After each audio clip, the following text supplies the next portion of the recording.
नमस्कार, मी प्राची साळुंखे. साम संजीवनी या आरोग्य विशेष कार्यक्रमात आपलं सगळ्यांचं अगदी मनापासून स्वागत आहे. आज आपण चर्चा करणार आहोत सांधेदुखी, गुडघेदुखी आणि त्यावरील उपचार या विषयावर. आणि या विषयावर चर्चा करण्यासाठी आपल्या सोबत आहेत ऑर्थोपेडिक आणि joint replacement surgeon doctor Rahul Deshmukh. आपण त्यांचं स्वागत करूयात.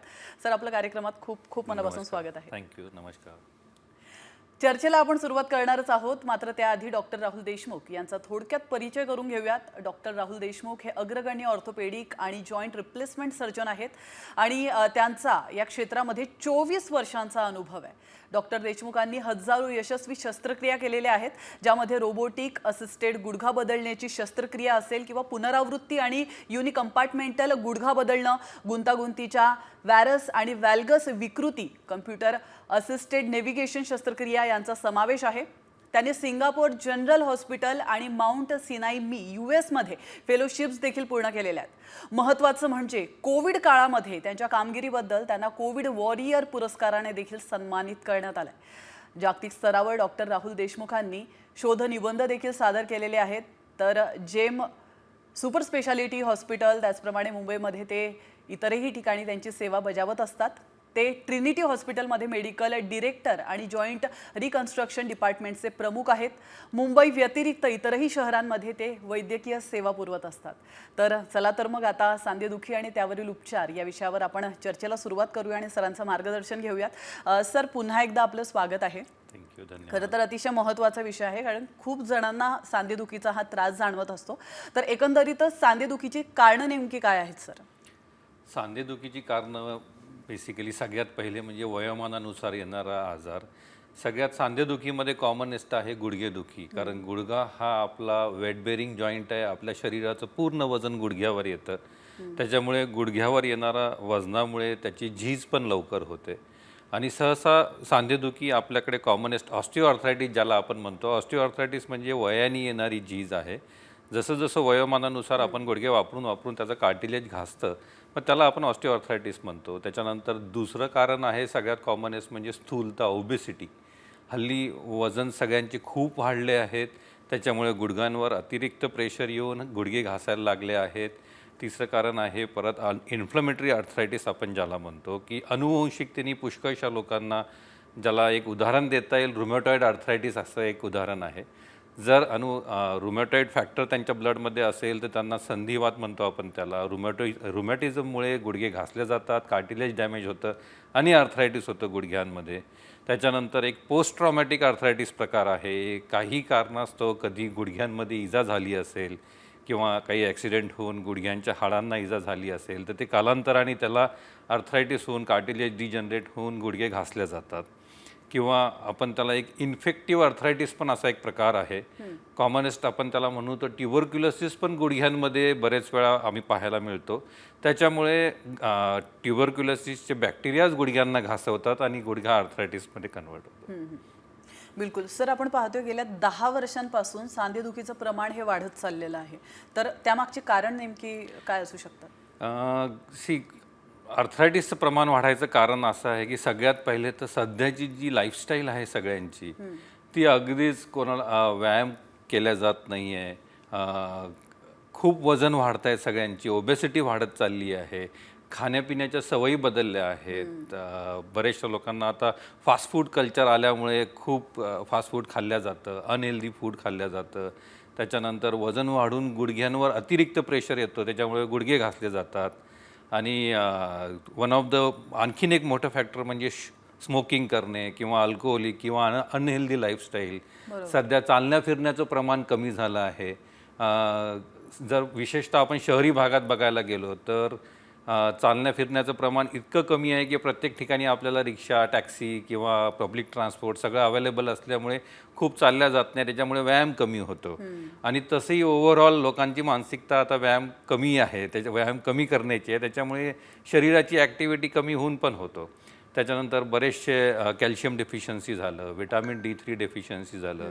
सनलाईट एक्सपोजर कमी झालं आहे, मुंबईमध्ये हाय रायझेस खूप आहेत किंवा उन्हाचं एक्सपोजर कमी झालं आहे, इंडोर काम वाढलं, त्याच्यामुळे पण आर्थरायटिसचं प्रमाण वाढलं आहे. सर, सांधेदुखी किंवा संधिवात असलेल्या रुग्णांसाठी वैद्यकीय उपचार नेमके कोणकोणते आहेत आणि कसे उपचार तुम्ही करता? गुडघेदुखी सांधेदुखी आपण म्हणू तर त्याला स्टेजमध्ये डिवाइड करता येईल.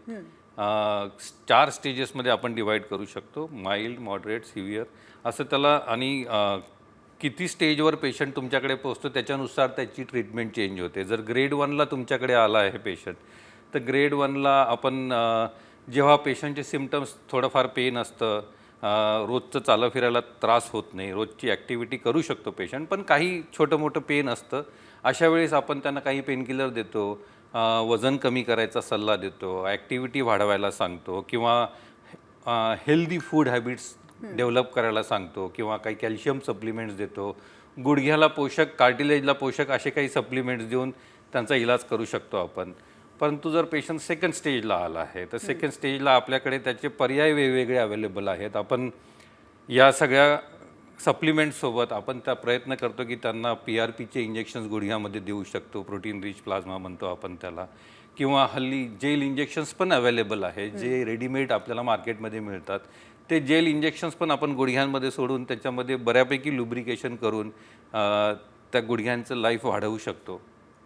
मग पुढे आपण जर असं म्हटलं तर स्टेज 3 येते. स्टेज 3मध्ये जिथे रोजचं लिव्हिंग डिफिकल्ट व्हायला लागतं, पेशंटला खाली उठाय बसायला त्रास होतो, पायऱ्या चढायला उतरायला त्रास होतो, पेशंट थोडंसंही चालू शकत नाही, आपण खाली मांडी घालायला सांगितलं तर नाही करू शकत, थोडं आपण त्याला डेली लिव्हिंग ॲक्टिव्हिटी करतो म्हटलं तरी पेशंटला गुडघ्यांमध्ये फार त्रास व्हायला लागतो. मग अशा वेळी आपण त्यांना सजेस्ट करतो, एक तर युनी कंपार्टमेंट नी रिसर्फेसिंग करतो किंवा टोटल नी रिप्लेसमेंट करतो. सो त्याचे एक्सरे बघून तर कुठल्या स्टेजला तुमच्याकडे आहे, किती कंपार्टमेंट इन्व्हॉल्वमेंट आहेत, याच्यानुसार आपण UKR सजेस्ट करायचं की टोटली रिप्लेसमेंट सजेस्ट करायचं हा निर्णय घेतो. बिलकुल. सो आणखीन पुढची जर स्टेज म्हटलं तर ग्रेट. आता पुढच्या स्टेजला जर याच्या ॲडव्हान्स स्टेजला पेशंट तुमच्याकडे आला, जेव्हा तुम्ही त्यांना फिजिओथेरपी ॲडवाईस करून झालं आहे, पेशंटचं वॉक, फिजिकल ॲक्टिव्हिटी, सगळ्या लाईफस्टाईल मॉडिफिकेशन, जेल इंजेक्शन झाले, ह्याच्या पलीकडच्या स्टेजमध्ये जर पेशंट असेल तर मग आपल्याला त्याच्यासाठी कंपल्सरी टोटल नी रिप्लेसमेंट करायला लागतं. पण कधीकधी खूप जास्त वाक असतो गुडघ्यांमध्ये, त्याला वारस म्हणतो किंवा वाल्गस नी म्हणतो आपण. अशा वेळेस त्यांना ॲडव्हान्स इन्स्ट्रुमेंट वापरायला लागतात, ॲडव्हान्स इम्प्लांट वापरायला लागतात, जेणेकरून त्या असलेल्या इम्प्लांटला सपोर्ट करायला आपल्याला रॉड द्यावे लागतात. बिलकुल. बिलकुल. सर, तुम्ही म्हणालात की अगदी शेवटच्या स्टेजला सुद्धा तुमच्याकडे पेशंट येत असतात, तर अशा पेशंटची संख्या नेमकी किती आहे, म्हणजे किती प्रमाणे अशा पेशंटचं? कारण काय होतं की या धकाधकीच्या जीवनामध्ये ना प्रत्येकजण स्वतःच्या आरोग्याकडे दुर्लक्ष करताना पाहायला मिळतं. हो, अगदी वस्तुस्थिती आहे ही. कसं आहे ना, आता आपली साधारण मानसिकता अशी आहे सगळ्यांची, एक ह्युमन टेंडन्सी आहे की सध्या ठीक आहे, कमी आहे, सध्या मला गोळ्यांनी काम चालतंय, मग मी चालवतोय. पण जेव्हा खूप जास्त त्रास वाढतोय तेव्हा आपण डॉक्टरांकडे जातो की आता माझ्या सहनशक्तीच्या पलीकडे आहे, म्हणून मग आपण डॉक्टरांकडे जातो. आणि मग डॉक्टर बघतात तेव्हा तुम्ही ऑलरेडी ॲडव्हान्स स्टेजला पोहोचलेले असता, मग ते सर्जरी सांगतात. मग अशा वेळी आपण जर वेळीच जर डॉक्टरांकडे पोहोचलो आणि वेळीच सल्ला घेतला तर ऑपरेशन अवॉइड पण करू शकतो. बिलकुल, नक्कीच. सर, हिप आर्थरायटिसची लक्षणं आणि कारणं नेमकी काय आहेत? म्हणजे अगदी गुडघ्यासारखीच आहेत लक्षणं आणि कारणं? हो, हिप आणि नी जनरली यांची कारणं सेम असतात जर आर्थरायटिसचा विषय घेतला तर. परंतु आपल्या इंडियामध्ये हिप आर्थरायटिसचं प्रमाण पाश्चात्य देशांच्या कंपॅरिझनमध्ये खूप कमी आहे. इंडियामध्ये जे कॉमन कॉज आहे हिप इन्व्हॉल्वमेंटचा, तो सगळ्यात कॉमनेस्ट कॉज आहे अवास्क्युलर नेक्रोसिस. अवास्क्युलर नेक्रोसिस म्हणजे हिपच्या बॉलला ब्लड सप्लाय कमी होतो किंवा कट ऑफ होतो. त्याची कारणं आहेत अल्कोहोल किंवा काही आजारासाठी एक्सटेन्सिव्ह स्टिरॉइड कन्झम्पशन केलं असेल, त्याच्यामुळे पण हिप जॉईंट खराब होतो. आता हल्ली आम्हाला कोविडनंतर खूप केसेस यायला लागल्या आहेत ज्याच्यामध्ये अवास्क्युलर नेक्रोसिस झाला आहे, त्याच्यामध्ये हिपचा बॉल खराब झाला आहे, ब्लड सप्लाय पुरत नाही आहे. सो याचं असंही कारण असू शकतं की कोविडचा इलाज करताना मोठ्या प्रमाणात स्टिरॉइड वापरले गेले, कारण त्यावेळेस ते गरजेचं पण होतं कोविडच्या पेशंटला वाचवायसाठी. आता त्याचे दुष्परिणाम म्हणून आता त्यांचं हिप खराब होऊन पेशंट आता आमच्याकडे यायला लागलेत हिप रिप्लेसमेंटसाठी. परत हिपमध्ये जसं रुमॅटॉइड झालं, अंकायलोजिंग स्पॉन्डिलायटिस झालं, हे सगळे हिप जॉईंटला खराब करतात, त्याची घर्षणक्रिया चालू ठेवतात. त्याच्यामुळे हिप खराब होऊन त्याला पण एक हिप रिप्लेसमेंटचं कारण आहे. बिलकुल. आणि सर नी संधिवात स्टेज 3 बद्दल बोलताना तुम्ही UKR आणि युनिक कॉन्डायलर नी रिप्लेसमेंटचा उल्लेख केला होता. त्या संदर्भात नेमकं काय डिटेलमध्ये सांगाल? UKR आणि टोटल नी रिप्लेसमेंट याच्यामध्ये फरक आहे. पेशंट ॲक्च्युली तुमच्याकडे कुठल्या स्टेजला पोहोचतो याच्यावर खूप इम्पॉर्टंट आहे. बेसिकली नी हा 3 कंपार्टमेंटमध्ये वाटला गेलेला आहे. मीडियल कंपार्टमेंट, लॅटरल कंपार्टमेंट आणि पटेलोफिमोरल कंपार्टमेंट. जेव्हा तुमच्याकडे हा ट्राय कंपार्टमेंटल ऑस्टिओआर्थरायटिस घेऊन पेशंट पोचतो, त्याला आपण तिन्ही कंपार्टमेंट घासले गेले आहेत किंवा इन्वॉल्ड आहेत, अशा वेळेस आपण त्याला टोटल नी रिप्लेसमेंट सजेस्ट करतो. पुष्कळ वेळा पेशंट जर अगदी वेळेवर आला जिथे एकच कंपार्टमेंट इन्वॉल्ड आहे, ज्याला आपण युजली आपल्याकडे वेट बेरिंग एरिया मीडियल कंपार्टमेंटला असतो, so generally medial compartment involved असतं. जर पेशंट तुमच्याकडे त्या स्टेजला पोहोचला आहे जिथे मीडियल कंपार्टमेंटच इन्वॉल्ड आहे, अशा वेळेस आपण त्यांना युनी कंपार्टमेंट नी रिसर्फेसिंग सजेस्ट करू शकतो, जिथे फक्त तेवढाच घासलेला कंपार्टमेंट आपण रिप्लेस करतो. याच्यासाठी इम्पॉर्टंट आहे की त्याच्या बाकीच्या लिगामेंट्स पण चांगल्या असल्या पाहिजे. तर ते आपण MRI करून ऑपरेशनच्या पूर्वी बघू शकतो की लिगामेंट चांगले आहेत, तर मग आपण त्याला युनी कंपार्टमेंट सजेस्ट करू शकतो. युनी कंपार्टमेंटचा ॲडव्हान्टेज असा आहे की समजा यंग एजमध्ये एक 50-60मध्ये जर गुडघा घासलेला असेल आणि बाकी कंपार्टमेंट चांगले आहेत, देवाने दिलेलं बाकी जॉईंट चांगले आहेत, फक्त एकच कंपार्टमेंट इन्वॉल्ड आहे, तर आपण त्यालाच रिप्लेस करून त्याला ॲज गुड ॲज नॅचरल नी सारखं फिलिंग देऊ शकतो पेशंटला. कुठलाही नैसर्गिक नी इम्प्लांटेड नीपेक्षा कधी पण चांगलं इफिशियंटली काम करतो. सो आपण प्रयत्न करतो की नॅचरल नी प्रिझर्व करायचा प्रयत्न करतो UKR करून, जेणेकरून फक्त एकच कंपार्टमेंट रिप्लेस होईल आणि बाकीचं पूर्ण नी तसा आपण वापरू शकू. म्हणजे रोबोटिक नी रिप्लेसमेंट या विषयावर तर त्या संदर्भात काय डिटेलमध्ये सांगाल? रोबोटिक नी रिप्लेसमेंट हे नवीन तंत्रज्ञान आलेलं आहे, जे जॉईंट रिप्लेसमेंटला सर्जरीला अजून प्रिसाईज करायला मदत करत आहे. तसं पाहिलं तर टेक्नॉलॉजीचा उपयोग आम्ही या जॉईंट रिप्लेसमेंटच्या सर्जरीमध्ये गेल्या 20 वर्षांपासून करतो आहोत. सो पूर्वी आम्ही नेव्हिगेशन असिस्टेड करायचो, कॉम्प्युटर असिस्टेड नी रिप्लेसमेंट त्याला म्हणतात. ते आम्ही 20 वर्षापासून सुरू केलं होतं. त्याच्यानंतर ॲडव्हान्सेसमध्ये पर्सनलाइज इन्स्ट्रुमेंट्स यायला लागले होते, पेशंट स्पेसिफिक इम्प्लांट्स यायला लागले होते, पेशंट स्पेसिफिक इन्स्ट्रुमेंट्स वापरून त्याचे आम्ही प्रिसिजन वाढवलं सर्जरीचं. आता रोबोटिक आलं आहे. रोबोटिकमध्ये बेसिकली रोबोटिक नी रिप्लेसमेंटमध्ये डेफिनेटली सर्जरीचं आउटकम, पेशंटचं आउटकम, पेन रिलीफ हे चांगल्या प्रमाणात मिळते. आता पेपर्स पण आहेत ज्याच्यामध्ये दाखवल्या जातं आहे की रोबोटचा वापर करून आपण नी रिप्लेसमेंट केल्यानंतर त्याचं आउटकम चांगलं येतं आहे आणि इम्प्लांटचं प्लेसमेंट, प्रिसाईज इम्प्लांटचं प्लेसमेंट होतं आहे. सो नक्कीच टेक्नॉलॉजीचा वापर हा फायद्याचाच आहे. मी स्वतः पण रोबोटिक नी रिप्लेसमेंट करतो. मी त्याच्या फेवरमध्ये आहे. फक्त जर आपण असं विचार केला तर शेवटी रोबोट ही एक मशीन आहे. कधी पण ऑपरेशन करताना तांत्रिक बिघाड होऊ शकतो. ओके, जर तांत्रिक बिघाड झाला तर तेवढ्याच प्रिसिजननी सर्जनला ती सर्जरी इफिशियंटली करता आली पाहिजे. त्याच्यामुळे सर्जनसुद्धा निष्णात असावा. बिलकुल. ओके, त्याला तेवढ्याच योग्यतेने ती सर्जरी पुढे पार पाडता आली पाहिजे. आणि शेवटी रोबोट हा असिस्ट करतो. सर्जरी डॉक्टरच करतात, सर्जरी सर्जनच करतात. रोबोटची फक्त मदत घेतल्या जाते आणि अल्टिमेटली रोबोटला जो डाटा फीड होतो तो आम्हीच करतो. तर त्याच्यामुळे आम्ही जो डाटा फीड करू त्याच्यानुसारच रोबोटच्या काम करतात. आणि ॲक्च्युली रोबोट काम नाही करत, काम आम्हालाच करायचं आहे. रोबोट फक्त आम्हाला रीडिंग्स द्यायला मदत करतो स्क्रीनवर. बिलकुल. म्हणजे जिथं रोबोट थांबेल तिथून ते डॉक्टरला कंटिन्यू करता आलं पाहिजे. त्याच्यामुळे डॉक्टर सुद्धा निष्णात हवा. सो रोबोट असं नाही की रोबोट पूर्णपणे चांगलं काम करतो, डॉक्टरच शेवटी रोबोट चालवतो. बिलकुल बिलकुल. सर, नी रिप्लेसमेंट नंतर नेमकी पेशंटने काय काय काळजी घ्यायला हवी? नी रिप्लेसमेंट नंतर तुम्हाला पेशंटनी अगदी नियमित व्यायाम केला पाहिजे. फिजिओथेरपी आपण जी म्हणतो तो खूप मोठा फॅक्टर आहे, इम्पॉर्टंट पार्ट आहे नी रिप्लेसमेंटमधला. ऑपरेशन आपण अगदी चांगलं केलं आहे, पण फिजिओथेरपी जर नाही चांगली केली तर त्याची रेंज कॉम्प्रोमाइज होऊ शकते. म्हणून पेशंटनी नी रिप्लेसमेंट नंतर फिजिओथेरपीकडे खूप लक्ष दिलं पाहिजे. एक महिना चांगली फिजिओथेरपी केली पाहिजे.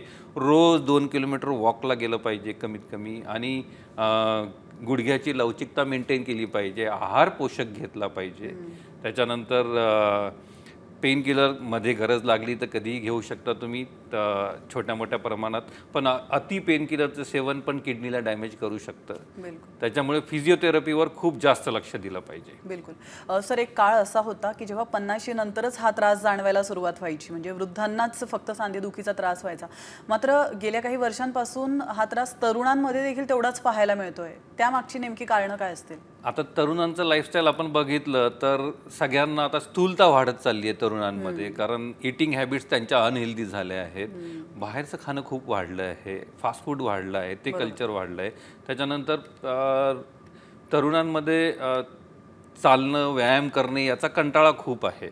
सो त्याच्यामुळे आता गुडघ्यांचं झीज वाढत चालली आहे. कॅल्शियमचं प्रमाण कमी होतं. म्हणून पोषक अन्न खाल्लं पाहिजे. रोज 2-3 किलोमीटर चाललं पाहिजे. तरुणांनी सुद्धा वॉक घेतला पाहिजे. व्यायाम नियमित केला पाहिजे आणि कॅल्शियमचं प्रमाण चांगलं इंटेक ठेवलं पाहिजे. सो त्याने जेणेकरून हा आर्थरायटिस अवॉइड करता येईल. बिलकुल सर, आपण अतिशय महत्त्वाच्या विषयावर बोलायचं म्हटलं म्हणजे की एकंदरीतच संधिवात टाळण्यासाठी नेमकं काय काय आधीच काळजी घेतली पाहिजे रुग्णांनी, की जेणेकरून संधिवात हा प्रकार त्यांना अनुभवायलाच नाही मिळाला पाहिजे? नाही, वात थांबवणं कठीण आहे. कारण एजिंग आर्थरायटिस ज्याला आपण असं म्हणतो तो वय वाढतो त्याच्यासोबत येणारच आहे. डेफिनेटली व्यायाम करून चांगलं पोषक हेल्दी डाएट ठेवून कॅल्शियम सप्लिमेंट्स, विटामिन सप्लिमेंट्स किंवा कार्टिलेजला पोषक सप्लिमेंट्स हे सगळं घेऊन तुम्ही डिसीज प्रोग्रेशन स्लो करू शकता. ओके, जेणेकरून तुमचा गुडघा फार लांब काळासाठी हेल्दी असला पाहिजे. सो तुमचं डाएट चांगलं असेल, कॅल्शियम चांगलं ठेवा, रोज व्यायाम करा, रोज फिजिओथेरपी करा, तुमचा नी चांगला राहील आणि तुम्ही लांब काळासाठी नॅचरल नी वापरू शकाल. बिलकुल सर, महत्त्वाचा प्रश्न म्हणजे बऱ्याच लोकांकडनं हा प्रश्न विचारला जातो, तो म्हणजे सांधेदुखीची ट्रीटमेंट घेतल्यानंतर 100% सांधेदुखी बरी होते का? सांधेदुखी बघा कसं आहे, आता नी रिप्लेसमेंट केल्यानंतर 100% तुमचं पेन रिलीफ होणार. ट्रीटमेंट घेतली म्हणजे मी तुम्हाला पहिल्यापासून सांगतोय की वेगवेगळ्या स्टेजेसला वेगवेगळी ट्रीटमेंट आहे. बरोबर. सो आपण जर बोलू नी रिप्लेसमेंट होतं सक्सेस रेट कसा आहे, सो नी रिप्लेसमेंटच्या सर्जरीनंतर सक्सेस खूप चांगला आहे. 100% पेन जातं. पुढचं एकदा सर्जरी केली की पुढचे 15-20 वर्ष तुम्हाला त्या सर्जरीचा एकदम फायदा होतो. तुमचं अजिबात पेन परत येत नाही. बिलकुल सर, अगदी थोडक्यात एका प्रश्नाचं उत्तर सांगाल? कारण काय आहे की खूप जण आहे ना, त्यांना काही पाठदुखी असेल, कंबरदुखी असेल किंवा गुडघेदुखी असेल, डिरेक्ट मेडिकलमध्ये जाऊन पेन किलर सर्रासपणे घेतलं जातं आणि ते खाल्लं जातं. हे कितपत योग्य आहे? म्हणजे डॉक्टरांचा सल्ला घेतल्याशिवाय ह्या गोष्टी होतात? नाही, डॉक्टरांचा सल्ला घेतल्याशिवाय कुठलेही मेडिसिन सगळ्यांनी रुग्णांनी घेऊ नये. कारण अति पेन किलर घेऊन तुमचं किडनी आणि लिव्हर खराब होतं. सो त्याच्यामुळे तुम्हाला त्रास आहे, तुमच्या जवळ डॉक्टरकडे जा, त्यांचं प्रिस्क्रिप्शन घ्या, त्यांचे सल्ला घ्या. गरज तेवढंच तुम्ही मेडिसिन घ्या. अननेसेसरी पेन किलरचं consumption is not good for your health. तुमचं डेफिनेटली किडनी आणि लिव्हर खराब होण्याचे चान्सेस जास्त आहेत. सर, या धकाधकीच्या काळामध्ये ना स्वतःची काळजी घ्यायची कायमच राहून जाते. आता सगळेजण म्हणजे आता पुण्या मुंबईसारख्या ठिकाणी मोठ्या मोठ्या महानगरांमध्ये ऑफिसेसमध्ये बैठं काम असतं, दिवसभर फक्त PC समोर बसून काम करायचं. अशा लोकांनी स्पेसिफिकली काय काळजी घेतली पाहिजे? अशा लोकांनी रोज वॉक घेतला पाहिजे. कमीत कमी समजा एक अर्धा तास तरी रोज वॉक घेतला पाहिजे. त्याच्यानंतर त्यांचं डाएट चांगलं ठेवावं. त्यांनी सनलाईटला एक्सपोजर रोज 40 मिनटं तरी व्हावं, ही काळजी घ्यावी. ऑफिसमधून थोडा ब्रेक घेऊन बाहेर यावं, सनलाईटला एक्सपोज व्हावं आणि विटॅमिन डीचं प्रमाण मेंटेन करावं, कॅल्शियम चांगल्या प्रमाणात मेंटेन करावं आणि बोन हेल्दी ठेवायचे. बिलकुल. खरं तर सर, सांधेदुखी आणि त्यावरील उपचार अतिशय व्यवस्थित पद्धतीने तुम्ही पटवून सांगितलेले आहेत आणि खूप छान मार्गदर्शन तुम्ही केलं. मात्र वेळेत वेळ काढून तुम्ही इथं आलात आमच्या स्टुडिओमध्ये आणि आमच्या प्रेक्षकांना इतकं सुंदर मार्गदर्शन केलं सर तुम्ही, त्याबद्दल तुमचे खूप खूप धन्यवाद. थँक्यू, धन्यवाद. आणि यासोबतच साम संजीवनीमध्ये वेळ झाली इथंच थांबण्याची. मात्र तुम्ही कुठेच जाऊ नका, पाहत रहा साम TV.